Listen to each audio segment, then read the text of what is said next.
All right, welcome back, fellow jazz bums. Today we got an announcement. It is July 1, 2024. Analog Productions, Acoustic Sounds, Quality Record Pressings are putting out for their next UHQR releases Bill Evans, Waltz for Debbie, and Sunday at the Village Vanguard. So we're going to get into it. Remember to like and subscribe if you like this content. We also live stream every Friday, so come and hang out with us there. And then we also have the Jazz Bums Discord, which we'll link below in the description. So come and hang out there as well.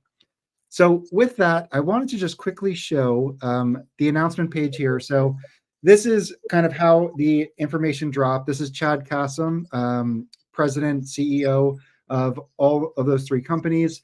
And he's announced that this is going to be shipping July 19th. Both are going to ship at the same time.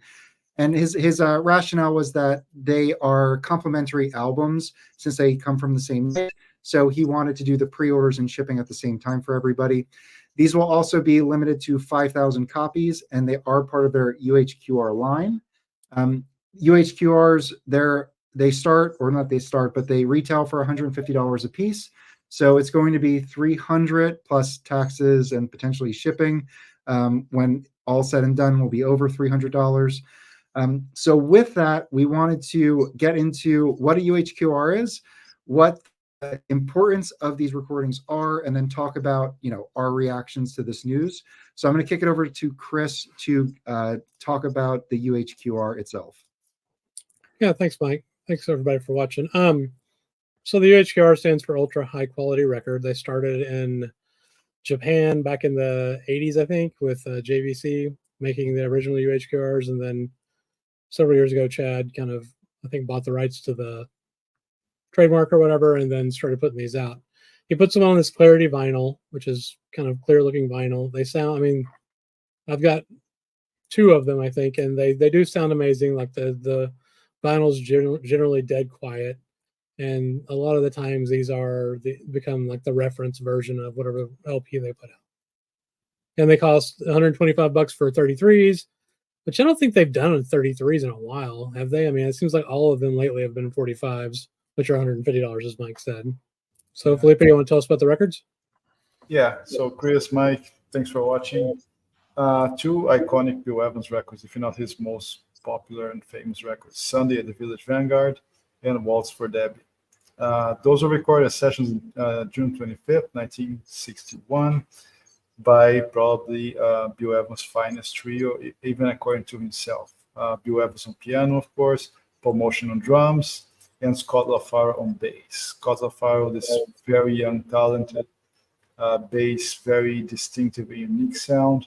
And those three, they coexisted together. Their interplay always worked extremely well. They have recorded a few records together on Riverside, which is the label that originally issued these ones. And there was a plan to record. Riverside was interested in recording live stuff, and the death of LaFaro, just like days later, the actual sessions kind of rushed the whole thing, so they felt that they had to do it. An interesting thing too is that the title of the record says featuring Scott LaFaro as a tribute to him.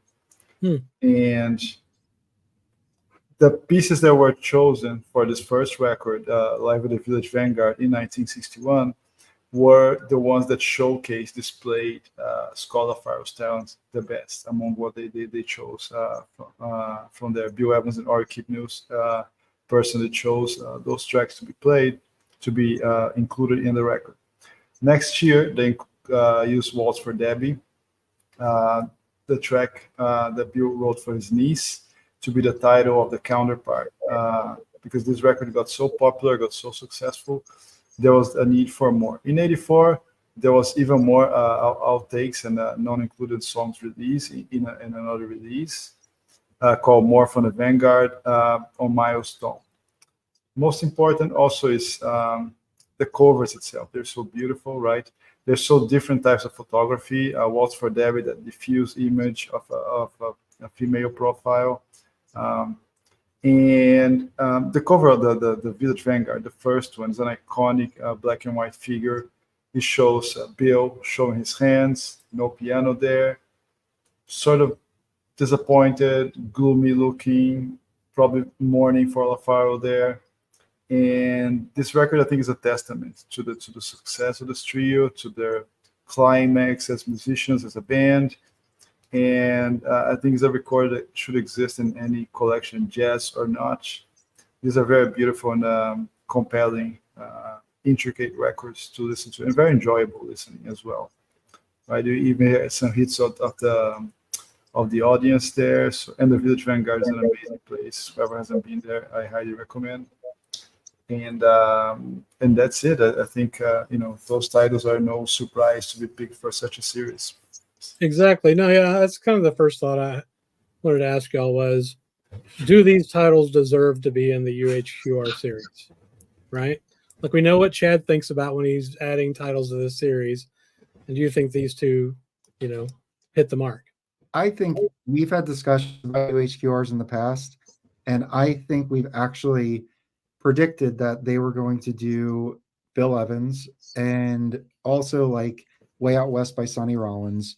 There are just key titles that are at a certain level, and we know, to a certain extent, Chad's preferences and tastes, and he is the main curator of this catalog. So this is not a surprise for me. What do you think, Felipe? No, me neither. Absolutely agree, Mike. I think the concept of the UHQRs is not discovery.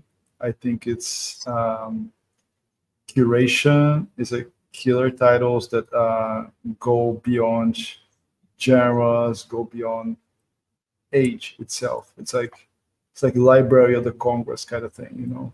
Those are things that are eternal and that are very appealing. Everybody likes them. And his idea is to give the ultimate treatment to them, to have them like they have a space in the shelf of posterity, I think. And and of course, these are titles that are going to be done to exhaustion in a sense. But if you can bring something extra, add in there and make it like eternal, why not? Yep. And I believe in his video, I think he said Kevin mastered them again.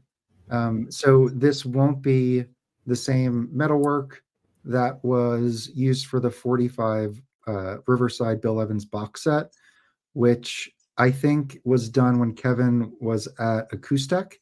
Mm-hmm. So his equipment chain has changed since then. So there is a difference there. This isn't something where he's using the same stampers, which has been the case with I think the Miles Davis. There were the Bernie Grunman classic records stampers that were reused because that was the last time the 3-track tape was provided. So that was a unique case. But so I just wanted to mention that I think this is a new mastering through Kevin's current cutting system. Yeah. Which will definitely sound different, you would think. But I mean, the original box was cut in 2008, 2009, Felipe? Does that sound right?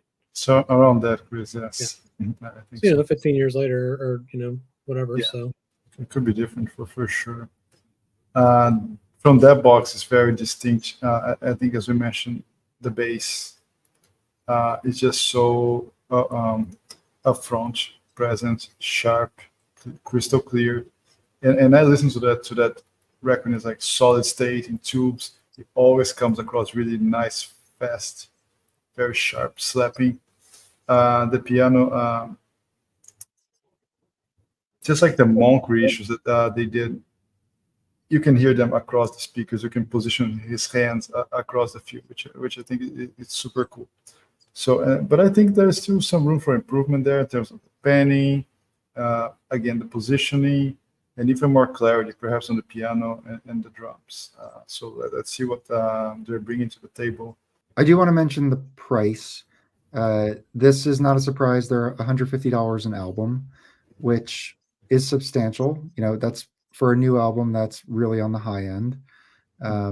It is a treatment that comes with a really nice presentation. I think there's an 8-page booklet that's coming with this.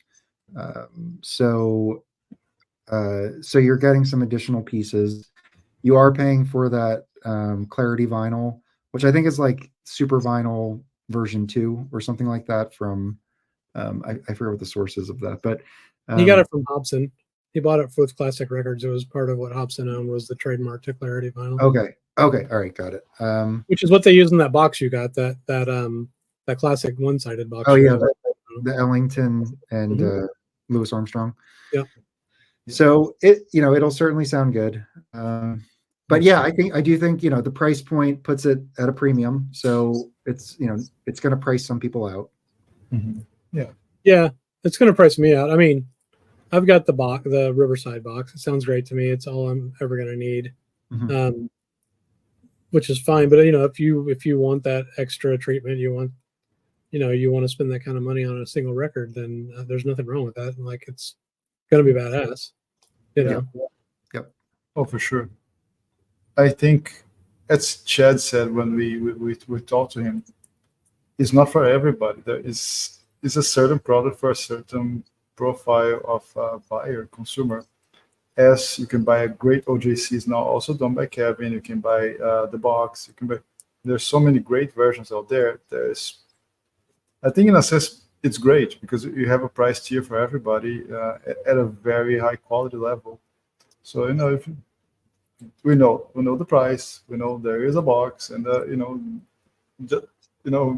flip the record, talk about something else. Yeah. Well, I mean, it is interesting that we were talking about this before we started recording. There's going to be 3 different versions of both of these records in print at the same time. Right? You can still buy the AP box, which is 11 records for $900, or you could get 2 of them for $300, right, on UHQRs, or you could buy for $40 each. You could buy the OJCs that came out a month or 2 ago, and there are 33. So for a lot of people, I think the 33 is attractive just because most people don't like 45s as much. So it is great though that all these options are available. Yeah, we posted on our Instagram this news and asked for responses.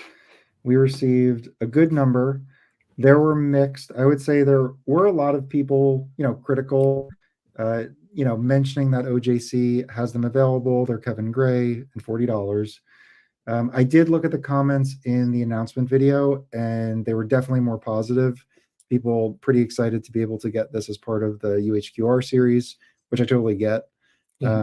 So yeah, I think there's different options for different people. I mean, if you want a double 45 on Clarity vinyl, that's going to be available, and it'll be interesting. I'm sure that there's going to be people that will have all 3 of the ones that you mentioned, Chris, and will do shootouts and give us their opinions on things. So it'll be fun to watch those and see what people think. Another tip for these records is if you don't want to pay $40 for them, you want a cheaper copy than that, you can probably get the original OJCs for even less. Yeah. And when we interviewed Chad, he talked about the box. He said, I've said this a couple times, but he said that the OJCs was what they had to beat when they were doing comparisons. It wasn't the OGs, it was the OJCs. So I know, Mike, you've got all of those OJCs. Yeah, I actually, when that box came out, I wasn't prepared to spend $900 on it, so I ended up collecting all the OJCs, and I put a video out on like which pressings to get, because OJCs over the years had different editions, so you can go back and check that out. I have all of them. They sound okay. I have heard the box 45s. Those are better without a doubt. Some of them are maybe you could argue they're closer to parity, but generally speaking, that box, was the definitive versions of these 2 albums. This UHQR might be, might be the reference copy. Right. It's also notable that some people aren't interested in constantly upgrading, but a lot of people are. So absolutely. Are you going to get either one of them, Mike? It's a really high price point. I have a lot of stuff in my want list right now, so I would have to allocate budget towards that, which I don't know. I'm not sure, and it's also possible that I may just get one of them as opposed to both, just to have that just to have treatment. likely select Waltz for Debbie just because I do love that title track, but both records are great. I mean, you can't go wrong either way. No. What about you, Felipe? Are you going to pick these up? Very likely, Chris. Very likely. Let's see what's gonna come. I'm curious. I really like Village Vanguard. It's one of my. I just love it. Playing on That would make quite the shootout video, Felipe. right. Definitely. Yeah, that could be cool. Yeah, 45. Kevin versus Kevin. Chad versus Chad. Exactly. Yeah. Yeah, for me, I'm probably going to skip these. I haven't bought a UHQR in a couple of years. Don't see any reason that I will. I just don't have the equipment to even probably, hear the difference, honestly. So I'm happy with my. All right. Any final thoughts on this, guys? No, I think it's just I think we touched everything. These are titles that are predicted to be in the series, so I don't think there's no shock or surprise. I just wasn't expecting both of them coming together. I think it was kind of interesting that Chad chose to do it this way. But we expect nothing from really good stuff. He doesn't mess around. He does the real deal. Yeah. The only final thought I would have is that they're doing 5,000 of these. So that's definitely a different number than we've seen with like Kind of Blue and the Steely Dan titles where they're at 25,000. I don't think these are going to sell out fast or anything. I think they'll be around for a while, but once they're gone, they will be gone probably for years. So let us know what you guys think. Drop a comment. We'd be curious to hear what your reaction was to this. Are you interested in getting these titles in your collection? So let us know. Please share this, like and subscribe, and we'll see you guys next time. Thanks. Thanks, everyone. See ya.